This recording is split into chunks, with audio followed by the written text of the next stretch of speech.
Around the end of the Vedic period, one of the most important developments that took place in ancient Indian armies was the introduction of war elephants. By the time of Mahajanpat period, that is around 500 BC, what we find is that now war elephants constituted one of the four divisions of ancient Indian armies.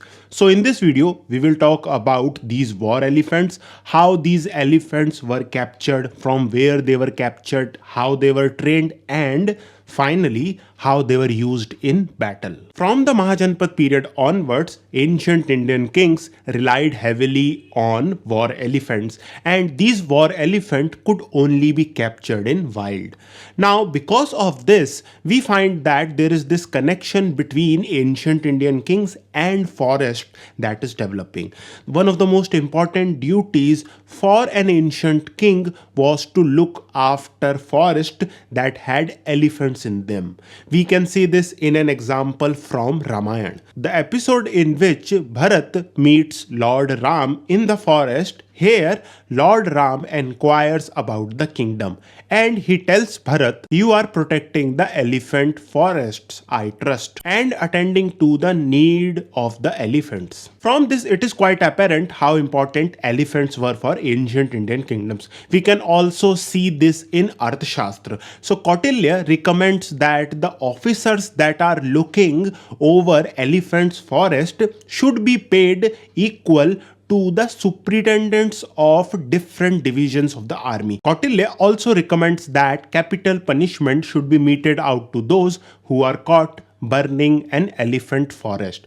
Now, when it comes to the elephant forest or the regions where elephants were caught, Kautilya also talks about them. And in total, he gives us 8 regions from where during his times elephants were caught. The quality and quantity of elephants found in these 8 regions was different. So he divides these regions into 3 categories. So first he tells us that from the forest of Panchanad, which is the Punjab region, and Saurashtra, which is some parts of Gujarat and Rajasthan. From these 2 regions, the quality of elephants are the worst. Now, when it comes to the elephants of middling quality, these are found in the forest of central India and the Aparant forest, but the best quality of elephants, according to Kautilya, are found in eastern India. It was the forests of Kaling and Prach that had the best quality of elephants. From this observation of Kautilya, one thing which is quite apparent is that this is based on a northern perspective. That is because in this list, Kautilya has not talked about the forest of Western Ghat. So we all know that Western Ghat has still large number of elephants, but Kautilya does not mention them. Now, what is interesting is that this is not the case with a later text called Manasollas. Manasollas was written by a Chalukya ruler, Someshwar III. Now, the list which is provided by Someshwar III is quite similar to Kautilya's list. But when Someshwar talks about the Aparant forest, he extends this forest to the region of Western Ghat of Kerala. The same is true for Kaling forest. It extends southwards to the Tamil country. So these are the different regions from where elephants were captured. Now, coming to the question of these elephants and particularly the war elephants, we find that in ancient Indian sources there is a clear idea of what an ideal war elephant should be. So according to the ancient Indian sources, we have this list. So an ideal elephant should be a male. It should have long, large tusks, and it should have terrifying appearance. Now, when it comes to the age of this ideal war elephant, we find that there is a little disagreement. If you read Mahabharata, it appears that the ideal war elephant was around the age of 60. But in Kautilya's Arthashastra, the ideal age for a war elephant was around 40.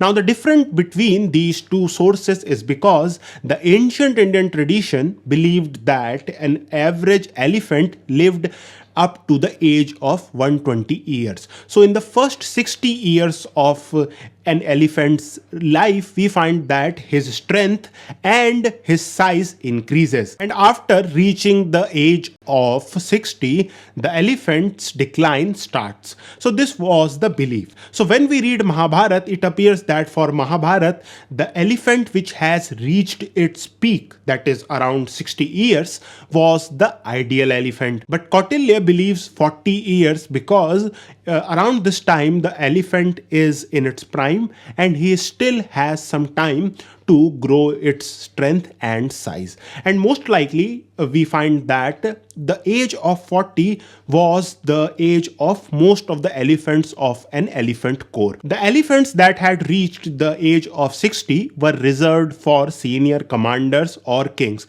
That is because they had reached their peak strength and size. Now, what is interesting is that this age requirement is not the same for elephants that are tasked for non-battle work. So for them, the age is around 20 years. So based on this, elephants were captured when they were young. And in some cases, we find that female elephants were used to lure wild male elephants. Now, after the capture of an elephant, they were firstly not fed properly. This was because the trainer wanted to weaken these elephants, because if these elephants are weakened, they could cooperate better and the trainer would be able to train them properly. Even after their training, it was acknowledged that these elephants have not been domesticated. This can be seen from ancient Indian sources where elephants are not in the category of domesticated animals. During the training process and even after the training, one of the most important tool or a weapon that was used by Mahavats was called Ankush. Ankush had two sharp points and the curved part was used to apply pressure on the sensitive parts of an elephant. The earliest Ankush dates back to around 1st century BC, and these Ankush were found from Takshashila. And what we also see is that Ankush are also displayed in the sculptures of Sanchi. The Ankush was used from the time of the training, and even during the battle, one of the main weapons of a Mahavat was this Ankush. During a battle, war elephants were protected by an armor on the head, joints and other parts. And what we see is that in some cases, these armors had spikes on them.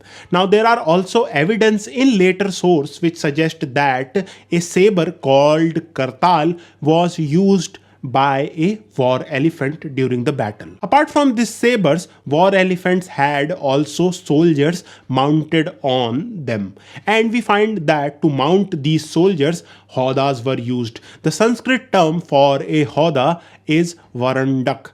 And we find that in the early sources, for example, in Sanchi's sculptures, we find that here the number of soldiers present in the hoda is around 3 or 4. But in the later sources, this number has increased significantly. So the later sources tell us that the number of soldiers that were in the hoda was around 10 to 16. During a battle, these war elephants were protected by large number of soldiers from behind. Ancient Indian sources give us the list of 700. So 700 soldiers protected a war elephant from behind. And we find that during the battle formation, these war elephant were placed in the center and at the forefront before the infantry. This was because the main task of a war elephant or the elephant corps in general was to break the enemy line. So that is why they were placed at the forefront of the battle formation. An ancient Indian political thinker, Kamandaka, tells us that a well-trained war elephant could easily destroy 6,000 war horses. So this was the belief which ancient Indian political thinkers and in general ancient Indians had on war elephant. Now, this reliance and this importance of war elephant was not always there. We find that in early sources it was the war chariot which is the most important arm of ancient Indian armies.